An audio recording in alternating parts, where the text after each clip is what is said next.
Next, we'll look at installing, querying, and removing packages with the RPM, Red Hat Package Manager. And we'll go into dependency hell, and I'll tell you exactly what that is. All right, so let's get going. Well, Yum certainly was easy to use, and it's typically the one you'll use when installing software. But I believe you really need to know what's happening in the back end of Yum. And really what Yum is just a overlay for the RPM package manager. So a little history before, we had packages. Everything was installed by or from source code, and we'll take a look at that. But then Red Hat developed these binaries, and you can think of an RPM or a deb package for Debians as executables. In a Windows environment, it's a .exe. We click on it, it's a binary file, and that's exactly what an RPM is. It's a binary file also. And we can use the RPM commands to install RPMs. This is the traditional way it was always done until Yum came along, and we'll see why Yum was so wonderful, and we already know how great Yum is. We'll use Yum actually to get some RPMs, because typically what you'd have to do is go find RPMs to install. Now they are on your DVD, you can get them that way, but there's a great utility that comes with Yum called the Yum Downloader. And the Yum Downloader will actually go out there and download RPM packages, not install them, just download them. So that's a real easy way for us in the class to get a package. And I'm going to grab a couple of different packages. I'll ask for the GFTP package. I want Yum to go out there and download that for me. It'll pick up its or check its mirrors. And once it's done doing that,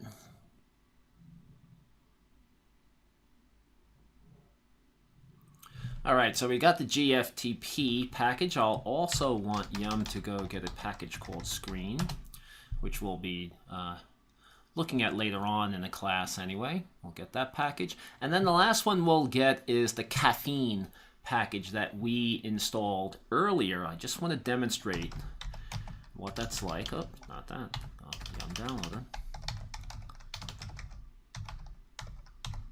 All right, go get caffeine. All right, and I'll do an LL here, and we can see that we have 3 RPMs. Easiest command is just RPM, and you can install 2 ways. You can use the capital U.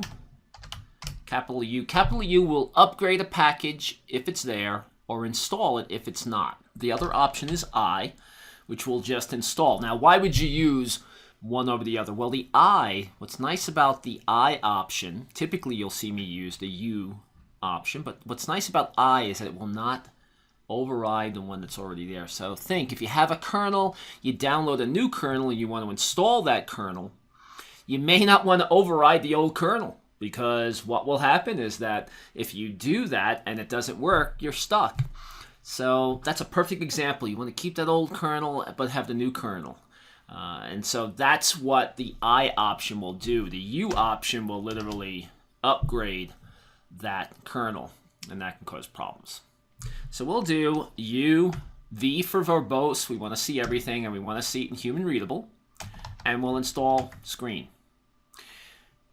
I'll press enter. And that's it, right? If it's a simple package like that, it can go ahead and install. We can actually query information. So I can, you know what I'll do? I'll do an RPM-E for erase, and I'll get rid of screen. We'll get rid of that, so we'll take it out. All right, so we installed it, uninstalled it.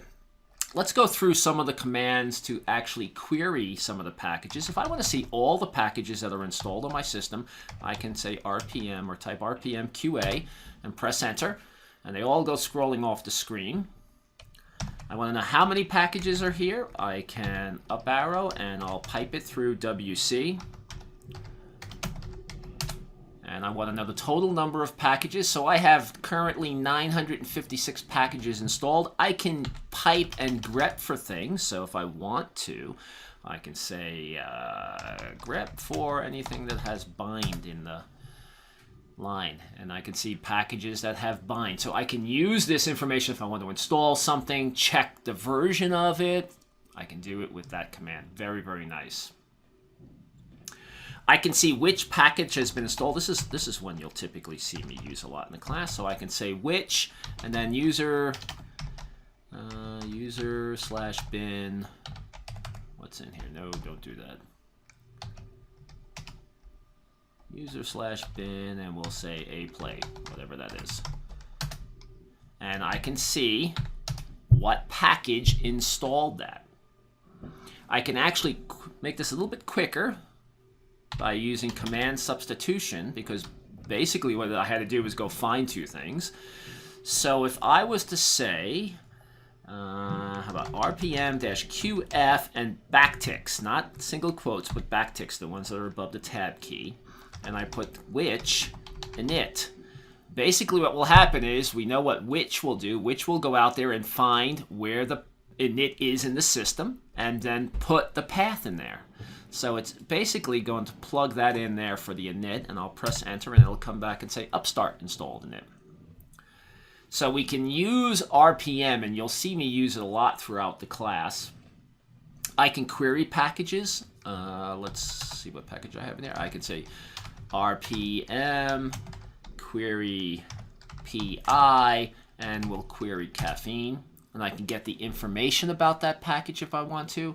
I can see the documentation, or what will be installed by the package. Now this is before the package is installed. That's what that P stands for. So the package is not installed. So that's what's going to be installed by that, if it works.